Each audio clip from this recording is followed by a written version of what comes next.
Bon, alors, je me présente pour ceux qui ne me connaissent pas. Je suis là à 2 titres. D'abord parce que j'accompagne des êtres en mal-être, des personnes en mal-être. Déjà, je les accompagne depuis un certain temps. Et la deuxième raison, c'est que je suis auteur pour des livres d'abord pour enfants, de façon à ce qu'ils n'attendent pas d'avoir 20-30 ans pour découvrir qu'ils ont une part qui n'est pas forcément visible. Et ces livres pour enfants donnent accès à la part subtile d'eux-mêmes, à travers des BD principalement. Et dernièrement, on vient de sortir un livre pour adultes que j'ai donc écrit, qui parle un petit peu en fait de ce que je vais parler aujourd'hui. Alors, le titre, c'est sûr que c'est voir la vie dans un autre sens, mais en fait, ici tout le monde est là pour ça. Et le titre du forum, c'est Naître et renaître. Et en fait, je vais commencer évidemment par ce qu'il y a de plus simple, c'est la naissance. Et la naissance, on l'a tous. Qu'est-ce qui se passe ? On arrive, on a été conçu, on arrive dans le ventre de notre mère qui nous porte, et on va se retrouver dans une histoire plus ou moins à notre goût, même rarement à notre goût en fait. C'est très très rare. Ça peut arriver, il y a des exceptions, mais on va devoir s'adapter et on va devoir chercher le pourquoi on se retrouve à plus subir que choisir. D'ailleurs, on ne sait même pas qu'on peut choisir. Et on va subir, alors à des degrés divers et variés, mais ce subi va commencer à peser un peu. Et on pourrait appeler ça une espèce de côté obscur comme ça, où rien n'est clair. Pourquoi on est né ? Qu'est-ce qu'on fait là ? À quoi ça sert d'être incarné ? Toutes ces questions de fond, quel sens ça a ? Est-ce que c'est juste boire, dormir, se reproduire, avoir des vacances ? Est-ce que c'est tout ça ? Est-ce que c'est autre chose ? Et on ne sait pas. Et rarement. En tous les cas, on le sait rarement, très tôt. Et on va se retrouver, évidemment, à se poser des questions, tôt ou tard. Et là, je voudrais d'abord vous raconter une histoire. C'est l'histoire d'une âme qui est dans le monde de l'absolu et qui se dit « mais qui je suis ?» Alors elle va voir sa complice, la vie, qu'elle appelle Vie 1, et elle lui dit « mais qui je suis ?» Ben, la vie lui dit Vie 1 lui dit « tu es l'âme. » Oui, puis tu es lumière. Ah ben oui, je suis lumière. Enfin, lumière au milieu de la lumière, dit l'âme, ça me fait une belle âme. Je peux pas me rendre compte de la lumière que je suis. Non, dit Vie 1. Mais comment je peux me rendre compte de la lumière que je suis ? Tu peux invoquer très fort l'obscurité, dit Vie 1. L'obscurité, ça me dit quelque chose. Mais oui, t'as déjà rencontré l'obscurité. Mais alors attends, c'est quoi, c'est comment l'obscurité ? Ben, Vie 1 lui dit actuellement, dans le cosmos, il y a un endroit génial pour l'obscurité, c'est la planète Terre.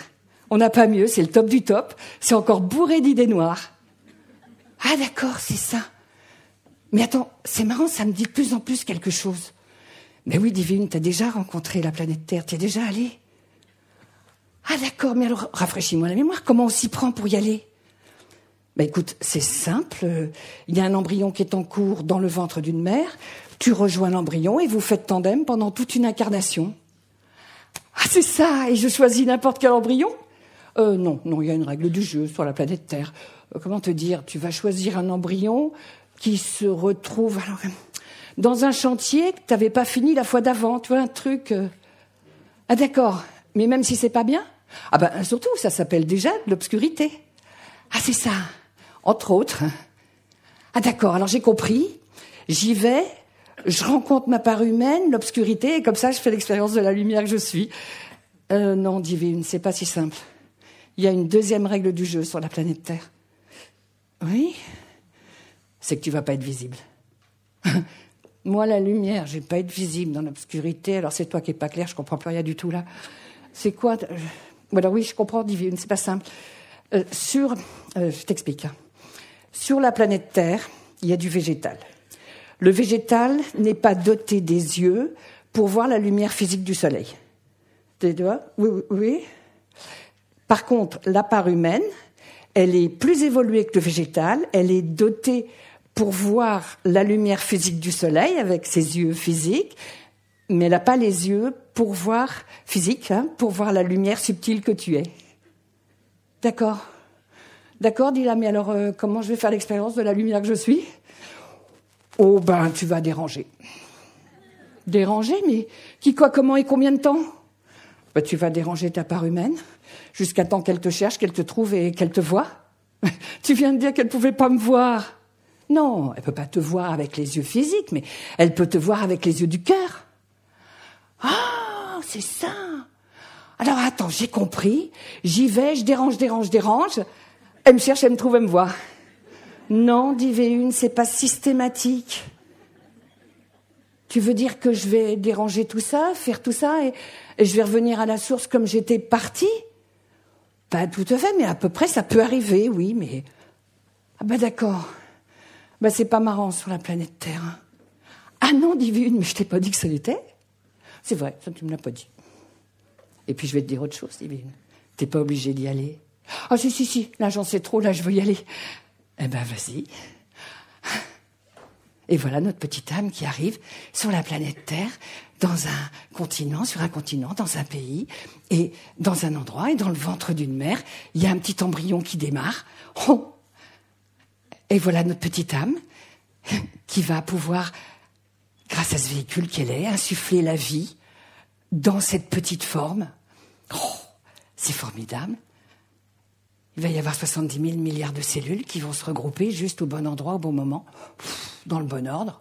Un truc de dingue. Et puis à ça, on va rajouter un dessin de vie. Oh, ben alors ça, encore un truc de dingue. Et puis, la petite âme va... C'est drôle, dans l'histoire du fœtus, le fœtus, on dirait un peu comme un gros haricot blanc, un gros haricot soissons. Et c'est vrai que le haricot, il est rigolo parce qu'il a aussi deux parties, lui. Alors on voit les deux parties. C'est plus facile pour l'analogie, pour comprendre. Il a une partie sans le germe et une partie avec le germe. Et la partie avec le germe va insuffler à la partie sans le germe la vie. Ouais. Et notre haricot va grossir dans le ventre de la maman. Ça devient un fœtus, évidemment, un gros fœtus, puis un enfant. Et un jour, la maman va accoucher, c'est pas un haricot, c'est un être humain. Et un être humain, il est doté d'une part non visible qui anime une part visible. Il va arriver, mais tout de suite, très vite, ça se passe pas tout à fait comme on avait prévu. Et la part humaine va se débrouiller pour arriver dans une histoire. C'est pas tout à fait comme ça qu'elle l'avait senti, que c'était bien. Et ça va commencer à être un peu difficile et un peu plus difficile et de plus en plus difficile et des choses qui vont, mais des choses qui vont pas. Et c'est les choses qui vont pas qui nous énervent le plus. Et il va falloir, et on va grandir, on va passer de l'enfance à l'adolescence, de l'adolescence à, soi-disant, l'âge adulte. Et on est toujours un peu pas bien. Et c'est quoi? C'est où? C'est comment que je vais être bien? Oh, tu m'appelles? T'es qui? Bah, je suis ton autre demi-haricot. Suite de départ, en fait, on est nés ensemble. Je comprends pas, c'est comment ton petit nom? Je m'appelle ton âme. Mon âme? Oui, c'est moi. Et alors? Bah, c'est moi que tu cherches, en fait. Ah non, enfin, comment ça? Tu cherches l'amour? Ah bah oui, c'est vrai, je cherche l'amour. Bah c'est moi. Ah non, je comprends pas. Attends, tu sais que je cherche l'amour. C'est toi? Alors pourquoi t'es pas arrivé plus tôt? Parce que tu m'as remplacé par tellement de choses, tellement de gens, tellement d'expériences, tellement de situations. Ah, c'est pas faux, oui. Mais alors si tu veux... Quoi, si je veux l'amour, mais l'amour, comment on va le vivre puisque je te vois pas? T'as compris? Si, j'ai bien compris, je sais que c'est le problème. C'est pas simple, oui. Et comment on va s'y prendre? Ben, on pourrait se donner rendez-vous, se rencontrer. Mais comment? Ben, chaque fois que tu penses à moi, c'est une rencontre. Ah d'accord. Je vais essayer. Oh ben effectivement, t'as plus rien à perdre hein, avec tout ce que t'as vécu. Ben d'accord. Alors ils se rencontrent. Et c'est vrai que la part humaine pense de plus en plus à sa part, à son âme, en fait. Pense à son âme. Un truc bizarre parce que elle a rien changé ce qu'elle faisait. La part humaine, elle continue à faire pareil. Continue, mais c'est quand même étrange. Elle se sent de mieux en mieux. Et un jour, elle dit à son âme, tu sais, faut que je te dise, c'est bizarre. Je me sens bien avec toi. Je voudrais qu'on se fiance. Je sais que ça se fait plus beaucoup. Mais... Tu veux qu'on se confiance, dit l'âme. Ah oui, c'est ça. Ah oui, c'est ça. C'est beau ce que tu dis. Ben, confiance en nous. Oh, c'est drôle. Et petit à petit, la part humaine a de plus en plus confiance en elle.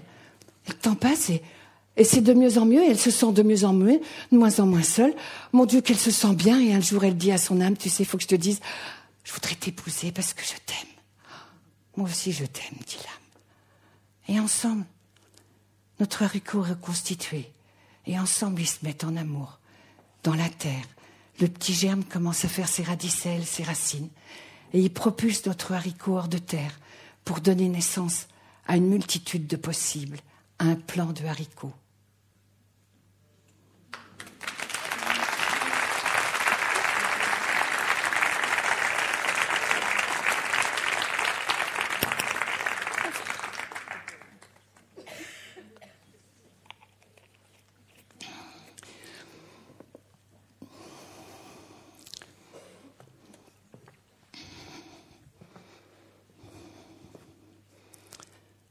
Alors évidemment, qu'est-ce qui se passe pour nous ? Cette histoire peut nous aider à l'éclairer en tous les cas. Donc on parlait de cette incarnation dans laquelle on arrive et c'est vrai qu'on peut se poser des questions quand même. Il y a de quoi ? Qu'est-ce qu'on fait là ? Comment c'est possible ? Et on va se mettre dès notre naissance, c'est pas qu'on va se mettre, on va se retrouver dès notre naissance à un endroit un peu particulier, qui est que le fait qu'on oublie complètement, on ne s'adresse pas à nous comme un être humain, on va y être très peu de temps, le temps qu'on fasse arreux, la vie est belle, puis très vite elle va être beaucoup moins belle la vie, parce que les événements, parce que les éléments, parce que la société dans laquelle on grandit, la famille, etc., l'histoire. Et on va se retrouver non plus un être humain, mais un faire humain, F-A-I-R-E. C'est-à-dire c'est ce qu'on va faire qui va donner la valeur de quelqu'un. D'ailleurs, quand on dit à quelqu'un « qu'est-ce que tu fais dans la vie ?» Je suis nantie, je suis femme de ménage, je suis instituteur, je suis informaticien. C'est ce que l'on fait qui va prouver notre valeur. Notre culture judéo-chrétienne nous l'offre depuis des années et des siècles. C'est-à-dire, il n'est pas possible pour nous de déclarer « je suis bien » si nous ne l'avons pas déjà prouvé. C'est quand même assez formidable de devoir donner des fruits à l'état de graines. Il y a un truc qui ne va pas. Ça passe pas. Et ça passe tellement pas que c'est ça qui passe pas, qui petit à petit va nous obliger, va nous amener à chercher quels fruits on pourrait donner pour que, en contrepartie de ce que l'on donne, on reçoive l'équivalence, en contrepartie au moins un minimum. C'est-à-dire qu'on a cette notion du donnant, mais en fait, le don n'est pas un échange. Et ce que l'on croit que l'on donne n'est autre qu'un calcul mental très normal pour l'enfant qui grandit et l'être qui grandit, c'est qu'il sait très bien qu'il va dépendre de l'autre, il va dépendre de ce qui lui manque. Et c'est l'autre, il espère toujours que l'autre va lui apporter, lui combler son manque. Et à partir du moment où on part de cette idée que ce qui nous manque est chez l'autre, ou dans une situation, ou dans la matière, ou dans une forme particulière, à partir de là, on va se mettre en route et en chasse et en quête jusqu'à temps qu'on obtienne ce qui nous manque. Et en fait, si nous regardons bien depuis le départ ce qui nous manque, c'est l'amour. Aujourd'hui, si on fait un micro-trottoir, pour demander aux gens qui ne sont pas affamés. Je ne parle pas des gens qui sont en train de rechercher à manger. Je parle de ceux qui ont ce confort nourricier. Si on demande qu'est-ce qui est le plus important pour toi dans la vie, ils vont dire c'est l'amour, aimer et être aimé. Personne ne va dire moi c'est l'intelligence. Personne ne la recherche. On sait qu'on est tous nés avec un degré d'intelligence. Alors il est variable, mais on est persuadé que ça on en a. Par contre l'amour, on sait qu'on ne l'a pas. Donc on s'est incarné. On n'avait pas d'amour.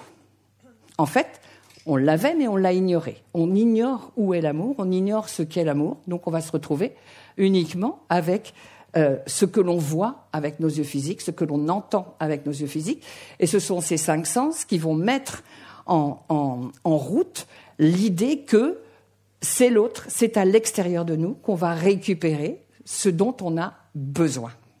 Et donc, à partir du moment où on sait qu'on s'est incarné avec en tant que forme, mais que cette forme est animée en permanence par ce qu'on peut appeler la vie, l'énergie de vie, cette énergie de vie ne nous quitte pas.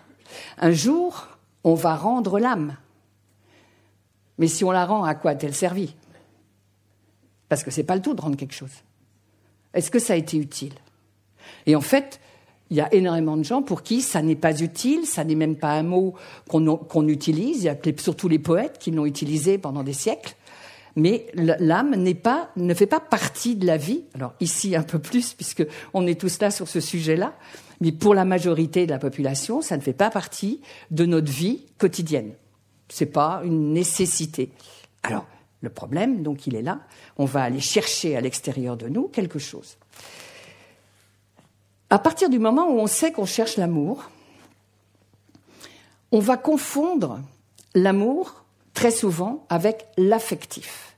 C'est-à-dire, l'affectif, c'est affetcharef, faire le désir de. Dans l'affect, on va être affecté en bien et en mal en fonction de ce qu'on nous fait ou de ce qu'on nous fait pas, en fonction de ce qu'on nous fait, du bien ou du mal. Et à partir de cette notion-là, on va chercher. Et on va essayer toutes les possibilités dans lesquelles on espère pouvoir combler par ce besoin que nous avons, de ce manque que nous avons. On va chercher à le combler par tous les moyens, mais absolument tous les moyens. Et on a une telle niaque, comme on dit en Savoie, on a telle niaque de trouver l'amour qu'on passera tout ce qu'il faut passer. Quitte à avoir... on passe le bottin à tous les étages. Vraiment, on fait tout ce qu'on peut. Et on va continuer à faire tout pour être bien. Donc on reste sur ce paradigme, sur cette croyance, qui est vraiment la croyance aujourd'hui, que moi je qualifie de judéo-chrétienne. Alors je me permets de le qualifier comme ça parce que j'ai assez d'années de maturité pour me rendre compte que ça peut s'appeler comme ça. Je suis pas du tout la seule à l'appeler comme ça d'ailleurs. Et la culture judéo-chrétienne nous a amené une croyance dont nous avons beaucoup de mal à nous élever. C'est-à-dire, nous allons nous retrouver dans l'obligation de prouver avant d'avoir en quelque sorte ensemencé ce que l'on veut voir. Donc, nous ne sommes pas du coup créateurs de notre réalité, nous nous retrouvons réactifs à quelque chose. Cette notion d'évolution comme cela va nous amener à toujours faire plus, toujours prouver, se comparer, regarder où on en est par rapport à autrui, c'est se comparer, je double la chose, et comment on va, au fur et à mesure, vouloir s'extraire et se valoriser à travers ce que l'on fait. Donc s'extraire de la masse pour se valoriser à travers ce que l'on fait. Et cette notion de valorisation, de reconnaissance, on va aller la chercher toujours par rapport à autrui. Donc, l'être humain qui grandit, je reprends par rapport à l'histoire de l'âme, l'être humain qui grandit va se retrouver dérangé par un certain nombre d'épreuves dont il ne pourra pas faire l'économie parce que soit elles sont individuelles, soit elles sont familiales, soit elles sont sociétales. Mais de toute façon, il y aura cette évolution-là. Ce dérangement et ces épreuves, le fameux dérangement de l'âme pour sa forme, va entraîner un trop, et c'est à niveau de ce trop que l'on va pouvoir se poser la question « je ne sais plus quoi faire ». On arrive donc à souvent ce qu'on appelle un burn-out. Burn, c'est le feu, et quand le feu de vie sort d'un corps, il n'y a plus de feu.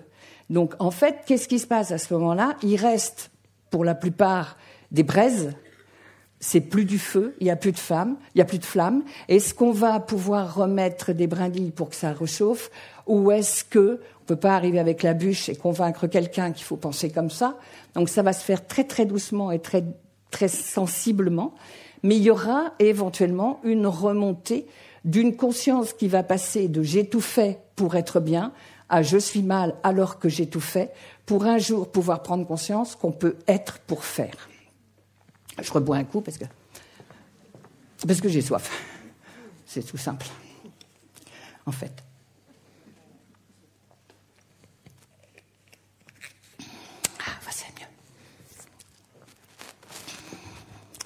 Donc, cette notion qui consiste à se retrouver exsangue dans une situation ou dans le cumul de situations, c'est souvent qu'à ce moment-là qu'on va vraiment pouvoir perdre la capacité de faire plus et de prendre conscience qu'il y a peut-être la possibilité de justement voir la vie dans un autre sens, c'est-à-dire d'abord ensemencer pour pouvoir récolter. Tant que nous n'ensemençons pas, oui c'est ça, tant qu'on n'ensème pas, tant qu'on n'ensème pas, tant qu'on n'ensemence pas, je vais y arriver, on ne peut pas récolter. Le principe, c'est qu'on a toujours ensemencé ce que l'on a récolté. Notre drame a été l'ignorance de ça. C'est-à-dire qu'on ne sait pas qu'on a ensemencé nos propres difficultés. À partir du moment où on prend conscience quand même que nous sommes cette forme et que cette forme que nous voyons ne va être animée que par quelque chose qu'on ne voit pas qui s'appelle la pensée, qu'on va appeler l'esprit. En fonction de ce que l'on pense, on va le vivre. Si nous prévoyons, nous ensemençons en tant que pensée-semence ce que nous récoltons, comment se fait-il que personne ne nous l'ait dit, qu'on ait oublié ça sur le chemin, alors que c'est assez simple en fait, et que du coup on se soit coltiné toutes ces années-là à ignorer qu'on créait son propre malheur entre guillemets, relatif, ses propres épreuves. Qu'est-ce qui fait ? Qu'est-ce qui a bloqué pendant tant de presque millénaires pour qu'on ignore que ce que l'on pense va entraîner ce que l'on vit ? C'est presque absurde en fait, c'est drôle, c'est bizarre, et pourtant il n'y a pas plus simple. Donc à partir du moment où on sait que ce que l'on sème, on le récolte, c'est donc bien la semence qui va amener les fruits un jour, en passant par l'arbre. Mais nous ne pouvons pas déclarer donner des fruits si, entre-temps, on ne s'est pas planté. Chez nous, il n'y a que celui qui se plante qui pousse. Mais se planter dans notre société, mon Dieu, quelle horreur. C'est quand même un peu la honte, c'est la honte de la famille, c'est la honte pour nous-mêmes, c'est la culpabilité de ne pas avoir fait assez. Enfin, on est parti pour un grand speech, là, du coup. Parce que se planter, ça va loin. Ça veut même dire que si nous sommes dans une famille, un individu qui ne réussissons pas et qui nous plantons, on propage quand même cet échec et nos parents n'ont peut-être pas été des si bons parents. Ils n'ont pas réussi à finir ce produit qui n'était pas fini. Parce qu'on est arrivé, effectivement, on n'était pas fini. Donc ils se sont dit, on a voulu avoir un enfant, il est à nous, on va l'avoir, on l'a en responsabilité. On en a la responsabilité de le finir, et souvent on l'achève. Ça arrive. À partir de là, on est dans une espèce de moule. On a essayé de nous rentrer dans un moule familial, sociétal. C'est vrai que c'est toujours dommage de ressembler à une tarte, donc on va essayer de sortir du moule, de ne pas rester coincé dedans. Mais ça va être très difficile, parce qu'on va se marginaliser, on va être seul. Et si on est seul, est-ce qu'on va être aimé ? Si on n'a pas fait tout ce qu'il fallait pour l'autre, est-ce qu'on va être aimé ? Il y a peu de chances que ce soit du 100%. Il va manquer des morceaux. Et ces morceaux-là, on va essayer de les récupérer d'une manière ou d'une autre. Et si on ne les récupère pas, on va vivre une solitude qui risque d'être assez pénible, assez dure, mais en même temps peut-être nécessaire pour l'évolution. En tous les cas, c'est souvent comme ça que ça se passe. Alors, dans la notion de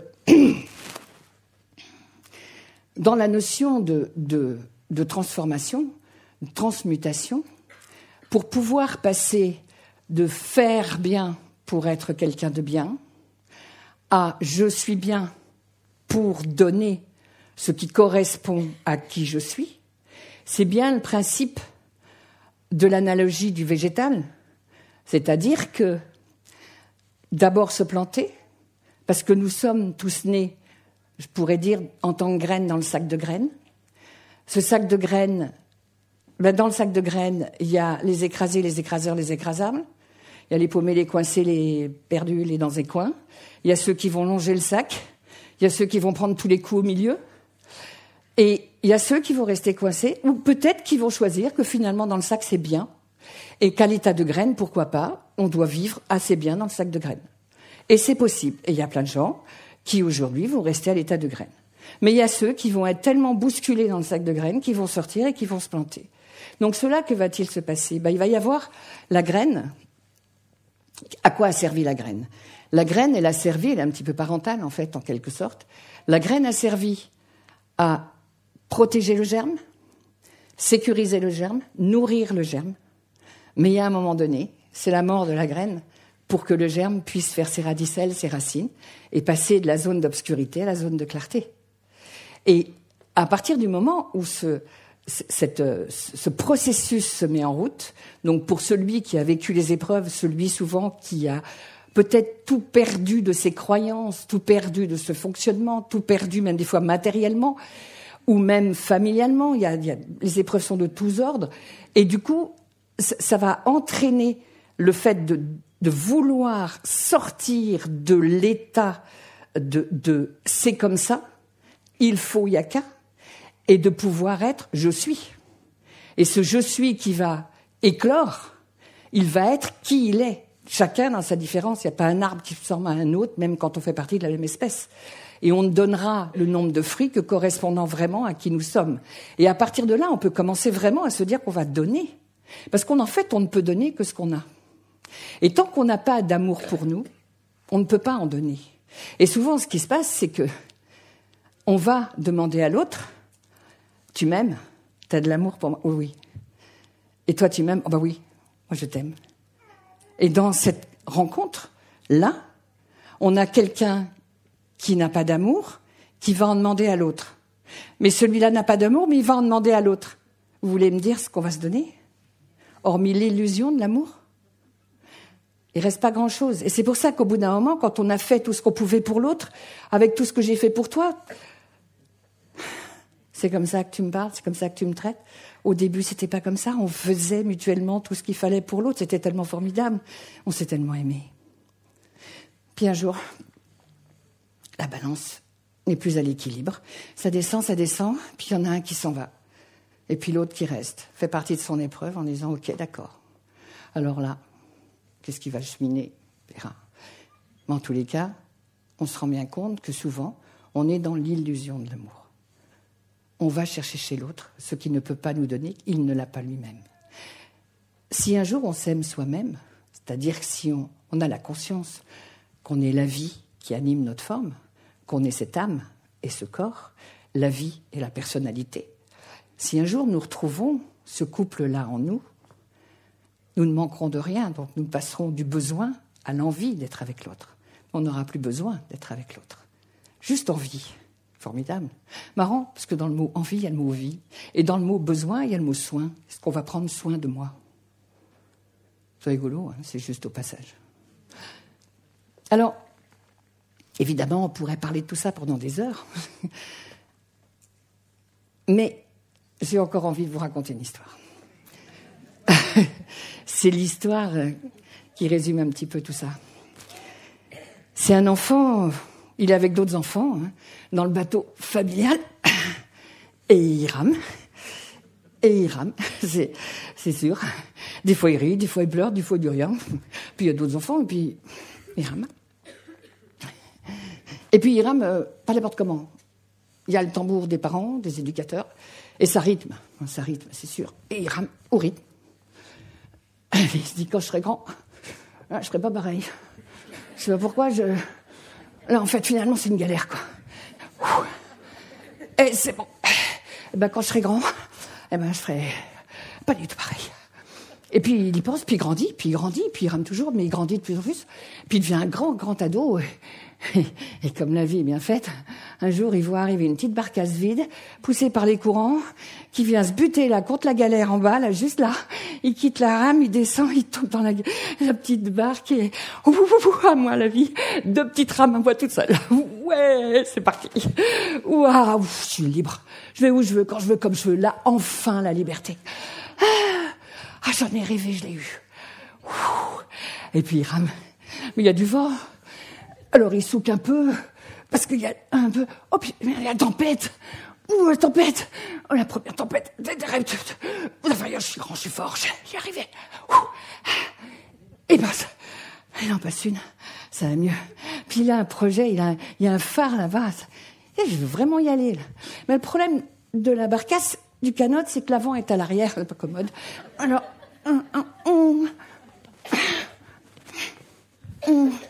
Les jambes se passent. La tempête, et il en repasse 2. Et il en passe 3.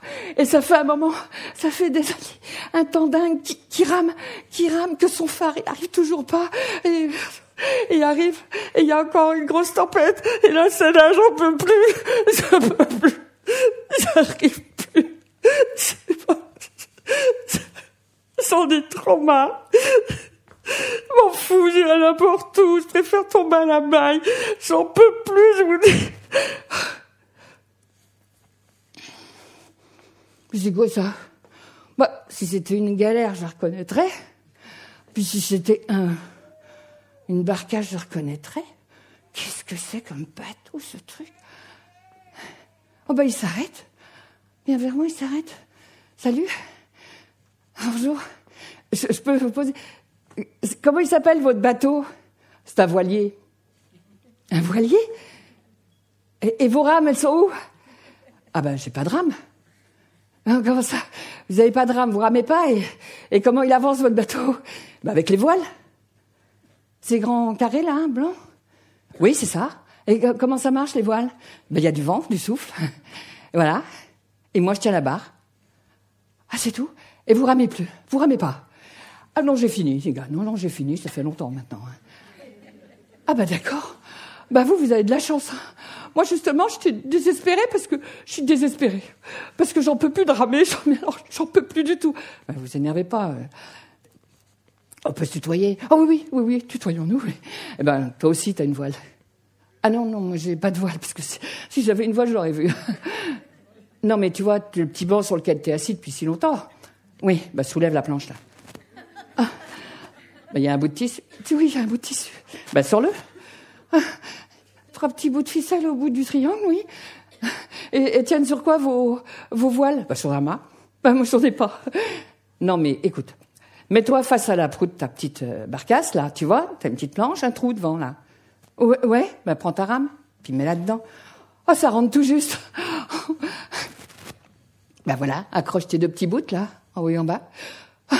Oui. Et puis, avec là où t'avais ta dame de nage, là où t'avais la rame, tu mets l'autre fil, mais je pars, il y a du souffle, il y a du vent, je pars, mais comment je tire les bords?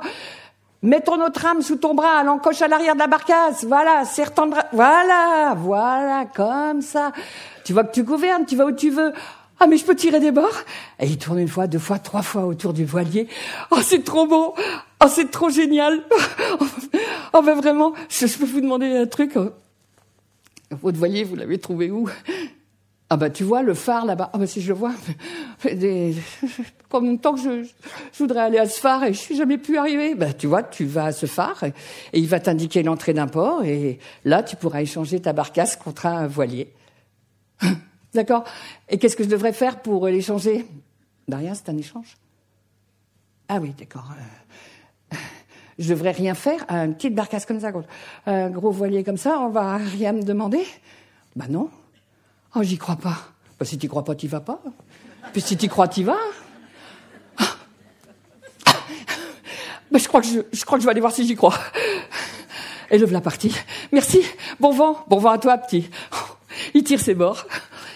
Il va vers le phare.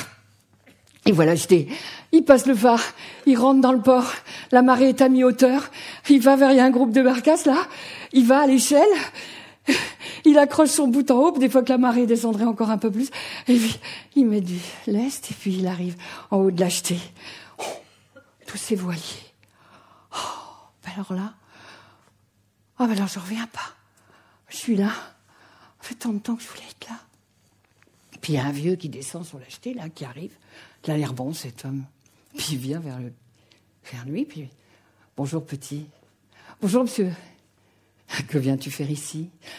Je suis là parce que j'ai croisé un marin sur un voilier qui m'a dit que... il m'a dit comme ça, hein, que je pouvais échanger ma barcasse contre un voilier ici. Il m'a dit ça.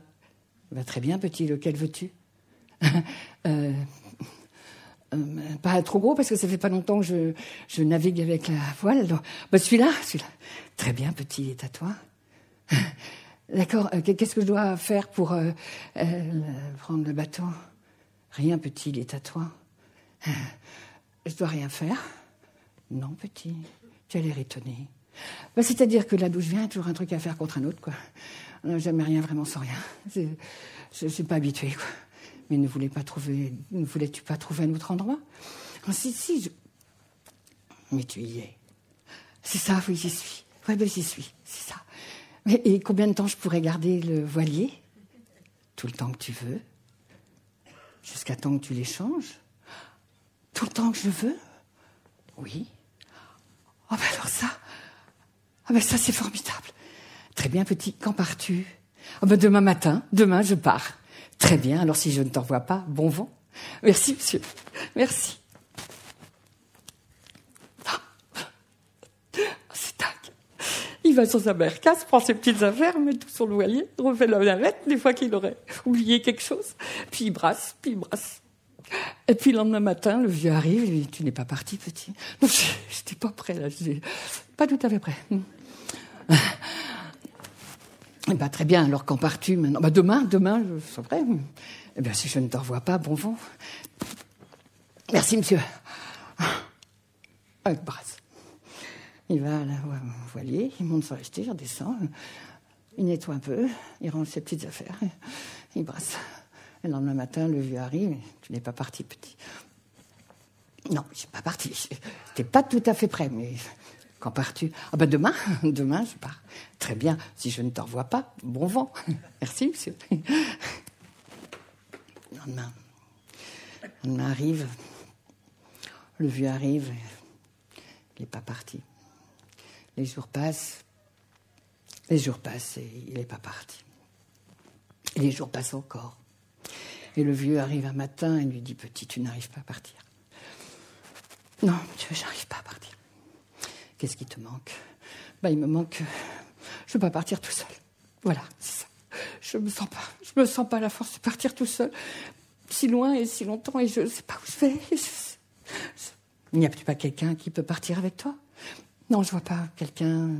Non, j'étais plutôt solitaire. Et non, il n'y a pas quelqu'un au sens intime pour qu'on soit bien ensemble sur le voilier longtemps. Non, je vois pas. Là, vraiment, je vois pas. Si tu veux, petit, je peux m'embarquer avec toi. Vous ? Mais je connais même pas votre nom. On m'appelle la Clarté. C'est vous, entre autres. Vous partiriez avec moi ? Oui. Et pour combien de temps ? Pour toujours, si tu me mets pas à la baille. Et pour toujours. Partiriez avec moi ? Oui, petit, mais je te préviens, je suis vieux. Et ce n'est pas moi qui ferai les manœuvres, je t'indiquerai comment les faire. Pour ce qui est de faire, j'en connais un rayon, non. Vous inquiétez pas, pour faire les manœuvres, alors ça, je sais faire. Par contre, savoir comment les faire, où les faire et quand les faire, ça, je suis là pour ça. C'est formidable. Quand partons-nous, petit ? Demain à l'aube. À l'aube, demain, à l'aube. L'aube arrive, et le vieux arrive sur l'acheter.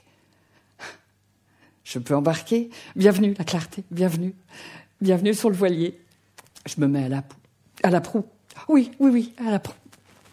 Très bien, petit. Prêt à larguer les amarres ? Oui. Bon, larguer les amarres.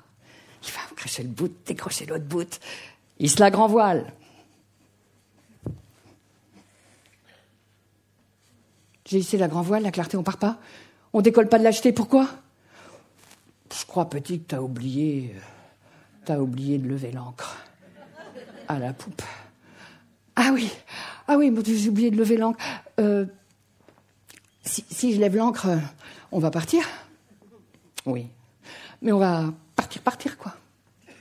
Oui. Mais je ne reverrai pas ma barcasse et le jeter, le port, tout ça, les bateaux. Non, petit, mais il est encore temps de choisir de rester ici. Non, je ne veux pas rester, non, je veux partir. Alors, petit, j'y vais. Je vais lever l'ancre. C'est ça, j'y vais. Je vais lever l'ancre.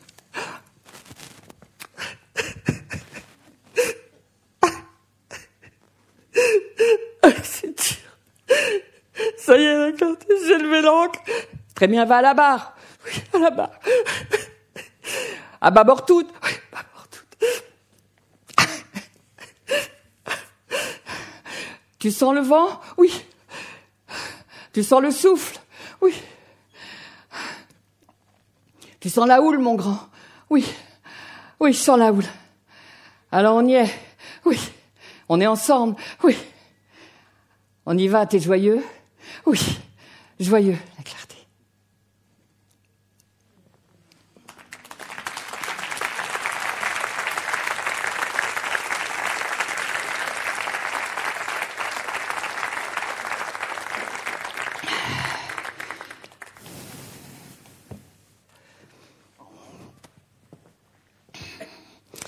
Alors, c'est vrai que cette histoire nous permet de couvrir un petit peu ce qui peut se passer dans une incarnation, dans la mesure où on va accéder à la conscience non seulement de naître, mais de renaître. C'est bien le sujet qui nous occupe pendant ces 3 jours. Comment on va passer de la conscience qui nous est proposée dès notre naissance, avec tous les codes, parce que si ça pouvait être mieux, on nous l'aurait dit. C'est quand même très important à s'en rappeler. Comment nous, on va dépasser quelque chose qui n'a pas forcément été prévu avant nous. Comment nous, on va trouver que ça peut être autrement. De quel droit? Pour qui on se prend? Et les autres? Oui, c'est vrai ça. Est-ce que c'est parce qu'on va évoluer? Si on évolue pour naître à soi-même, on va se retrouver en couple avec notre âme. Et pour peu que l'on soit en couple, en amour, on imagine bien que même si on n'est plus d'accord avec quelqu'un, nos prédécesseurs par exemple, on n'est pas en accord, on n'a pas la même idée, les mêmes idées. C'est pas parce qu'on n'a pas les mêmes idées qu'on ne va pas pouvoir entendre l'idée différente de l'autre. Pourquoi? Parce que si on a de l'amour pour soi, on va pouvoir en donner à l'autre, peu importe ce qu'il pense. Est-ce que le peuplier va critiquer le prunier qui est pas loin de lui? Parce que ce n'est qu'un prunier, le pauvre chéri. Non. Est-ce que chaque individu n'a pas sa place? Est-ce que la clarté, la lumière du jour ou la lumière subtile de la vie n'est pas identique à chacun? Est-ce que ça n'est pas ça, vraiment, le principe de laïcité? À savoir, qu'est-ce qui est la laïcité? Qu'est-ce que c'est? C'est commun, c'est du peuple. Et qu'est-ce qu'on a en commun, sinon la vie qui nous anime en permanence? Soit on en est conscient, soit on n'en est pas conscient. Tant qu'on est conscient de la vie va pouvoir nous apporter beaucoup plus que seulement notre minimum syndical, à savoir je vis, je suis vivant. D'ailleurs, vous avez remarqué, on nous a tous enseigné qu'il fallait gagner sa vie. Formidable, parce que c'est un jeu où on ne gagne jamais. Il faut tout le temps la regagner. Ça veut dire qu'on ne l'a jamais. Or, on est la vie. On est la vie qui anime notre forme. Mais ça, est-ce qu'on en est conscient? Ou on l'oublie? Comment on va s'y prendre? Donc ce n'est uniquement qu'en pensant à notre âme et à la vie qu'on va s'y relier. Et en se reliant à ça, si on focalise en quelque sorte sa pensée sur cela, on va moins s'occuper de savoir ce que notre personne est en train de faire, pas faire, et on va moins s'occuper de savoir ce que fait ou pense l'autre. On va pouvoir s'occuper de soi, mais le soi, c'est la part non visible qui anime le non-soi, la part visible. L'un est interdépendant avec l'autre, l'un ne peut pas vivre sans l'autre. La vie fait l'expérience de qui elle est grâce à sa forme, et la forme peut se mettre au service de la vie grâce à la vie. Et c'est cette union-là qui peut être la magnificence, qui peut permettre la féerie de la vie pour chacun d'entre nous, je crois. Voilà ce que je pouvais vous proposer aujourd'hui. Je rebois un coup.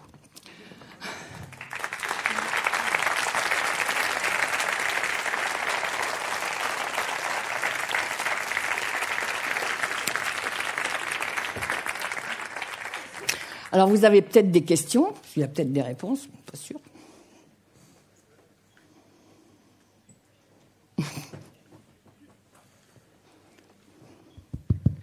Alors, y a-t-il des questions dans la salle pour Anne-Françoise? Ah, une question par ici. Tout d'abord, je vous remercie, c'était vraiment très, parlant. D'accord. Et y a-t-il un mode d'emploi? Parce que c'est ce qui nous intéresse maintenant.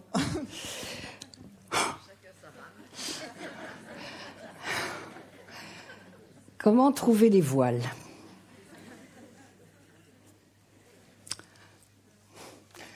Je vais me lancer sur quelque chose où c'est vraiment la première fois que ça m'arrive, mais je vais quand même vous le dire, on a sorti un bouquin pour raconter tout ça. J'ai pas du tout envie de vous dire que c'est un mode d'emploi, parce qu'il n'y a pas de mode d'emploi, vu que chacun va trouver son chemin pour arriver. Tous les chemins, en fait, chacun prend son chemin, mais l'important, c'est le sommet commun. Cette proposition-là, elle est consignée effectivement depuis 2 jours. On l'a depuis 2 jours, le bouquin, donc vous voyez, c'est très récent. Elle est consignée dans un livre. Ça peut vous aider, ça peut être juste pas ce qu'il faut, j'en sais rien. Moi, je peux vous proposer que cela. Mais j'ai pas envie d'être commercial, on n'est pas là pour ça. Donc ça m'est un peu délicat de vous dire ça. Il n'y a pas de recette. Il y a un chemin. Il y a des épreuves, il y a des découragements. C'est quand on est planté qu'on pousse. Même si parfois on va se planter plusieurs fois. Moi, je suis une spécialiste. Je me suis plantée tellement de fois que je peux en causer. Mais je crois que c'est ce qui amène petit à petit à pouvoir s'élever. Qui d'entre nous a été élevé? On a été ou dressé ou éduqué, mais on n'a pas été élevé. On parle toujours que les parents vont élever un enfant, mais on peut les compter sur les doigts de la main d'un manchot. Il n'y a pas. Pourquoi? Parce qu'on veut faire de l'enfant quelque chose qui va être le mieux, le top socialement. Et sinon, c'est la honte quand même. C'est qu'on n'est pas des bons parents. Mais chacun son chemin. Si ça se trouve, on a accompagné un enfant qui est bourré de difficultés, qui pense l'inverse de nous, qui va détester ce qu'on lui propose. Et alors? Est-ce qu'on va attendre le retour de l'enfant, ou est-ce qu'on va aimer qui il est comme il est? Mais on ne pourra l'aimer qui il est comme il est que parce qu'on aime qui on est comme on est, même si on loupe tout, même si on ne réussit pas.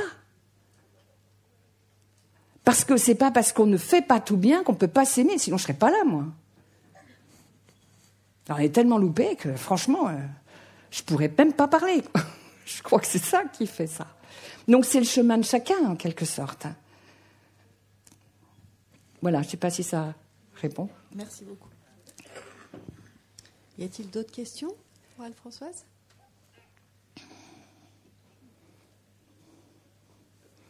Ah, ici. Merci aussi pour tout ce que vous nous avez déjà partagé. Merci aussi pour tout ce que vous nous avez déjà partagé. Moi, je dirais plutôt, est-ce qu'il y a des repères auxquels on peut se fier pour savoir si on a progressé sur le chemin, sur son chemin?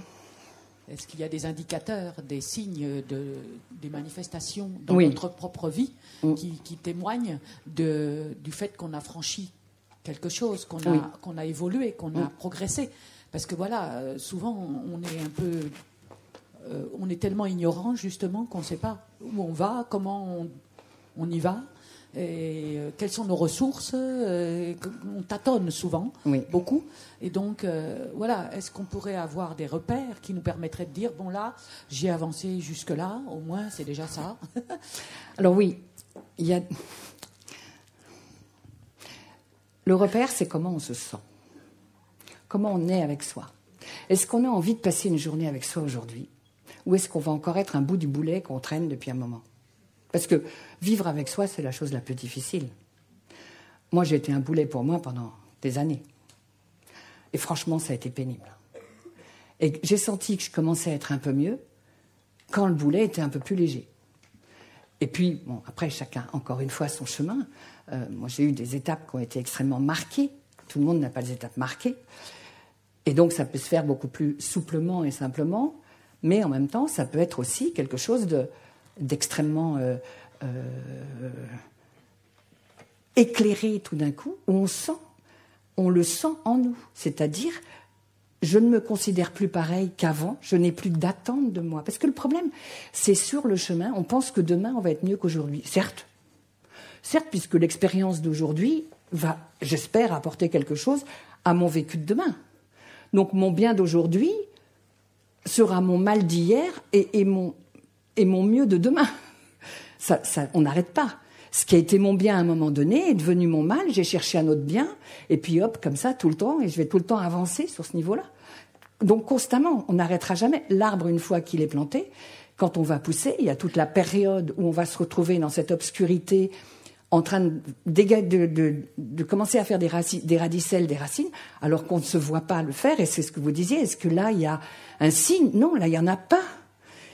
Le signe va arriver quand on va passer de la zone d'obscurité à la zone de clarté. C'est-à-dire, pour moi, la zone d'obscurité, je n'ai peut-être pas assez nommé, la zone d'obscurité, c'est vraiment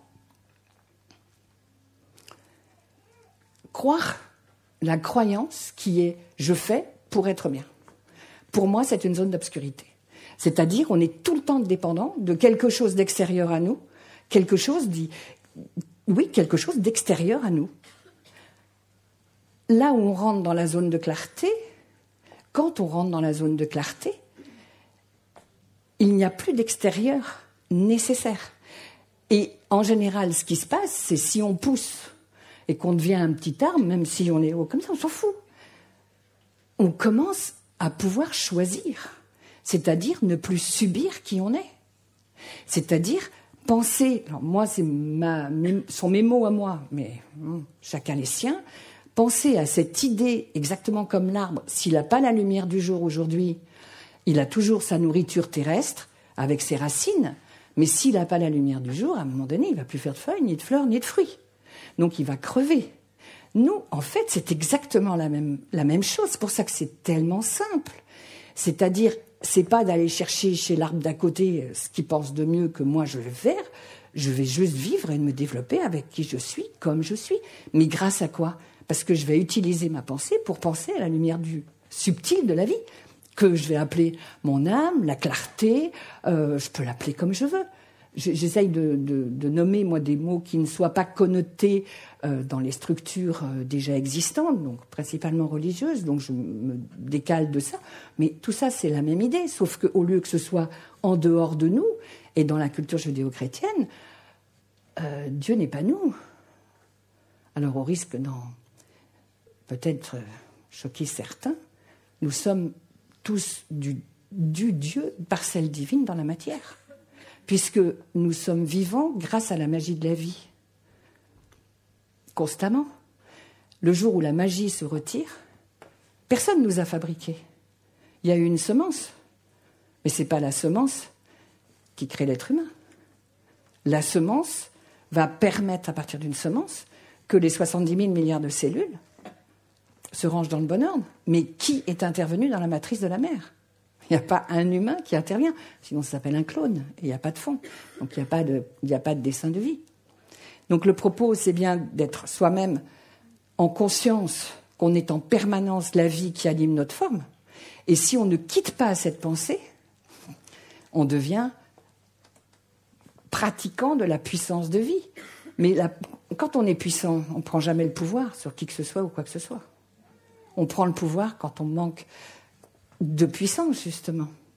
mais un être puissant qui se retrouve dans cette conscience-là, mais il est cela. Il n'y a pas de gloire, il n'y a pas de gloire à être ça. Il n'y a pas de gloire à être un arbre et de donner des fruits. Tout le monde ne mangera pas au même arbre, que chacun vienne chercher ce qu'il y a sur l'arbre qui lui convient, parce qu'on est plus attiré par là ou par là. Donc, les signes, c'est nous-mêmes. Alors, il y a un signe, quand on est dans la clarté, il y a un signe qui évidemment ne trompe pas, c'est que c'est un petit peu comme le principe du lampadaire, avec tous les insectes qui arrivent sur le lampadaire, attirés par la lumière. Ben, les humains, c'est pareil. Hein. Dès qu'on voit de la lumière quelque part, on va y aller. Et si on est ici, c'est parce qu'il y avait un gros lampadaire d'éclairé. Et si on est un peu, ou soi-même un peu clair ou pas assez ou pas, mais on a senti que là, il y avait un peu un rassemblement de lampadaires. Mais le lampadaire, le principe du lampadaire, c'est un lampadaire, une diffusion, un lampadaire. Là, on est tous collés les uns aux autres, mais après, on va chacun se répartir là où on a à vivre et on éclairera ce qu'on a à éclairer là où on est. Peu importe ce que l'on fait. C'est plus ce que l'on fait qui va entraîner qui on est. C'est parce qu'on est bien qu'on va faire ce qui correspond à qui on est. C'est pour ça qu'après, on peut tout faire. Peu importe, ça n'a aucune importance. L'important, c'est de bien avec soi le matin quand on se lève et on a envie de vivre avec soi, ce couple-là. Je ne sais pas si j'ai répondu suffisamment, mais... Merci. Et bravo à vous d'être là. Merci beaucoup.